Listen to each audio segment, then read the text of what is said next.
Hi guys, ரொம்ப நாள் கழிச்சு கம்பேக் கொடுத்துருக்கேன். நீங்கள் அந்த பழைய வீடியோலாம் பார்த்துருப்பீங்க, அந்த அளவுக்குலாம் இருக்காது. இப்போ என்னோடய காஃப் இருக்குது.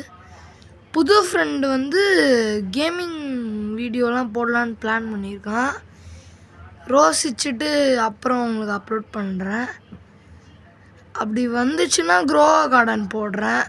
நானும் வச்சுருக்கேன் ரோப்ளக்ஸ்லாம். ஸ்டீல் த பிரைன்டர் ப்ரோ பிளேயரு. விடிஜி சேனல்லாம் பார்த்துருக்கேன். விடிஜியோட சப்ஸ்கிரைபர். பாய் பாய். இனிமேல்ட்டு வீடியோஸ் வந்துக்கிட்டே இருக்கும். ட்ராயிங்லேயும் வரும் கேமிங்லேயும் வரும். 2 சேனலில் போடலான் இருக்கேன். 2 சேனல் ஃபஸ்ட்டு ஆரம்பிக்கணும். ஒரு சேனல் தான் வச்சுருக்கேன். 2வது சேனல் என்ன பேர் வைக்கலான்னு கமெண்ட்ஸில் சொல்லுங்கள். ஓகே கைஸ், நைட் ஆகிடுச்சு, தூங்க போனோம். Good bye.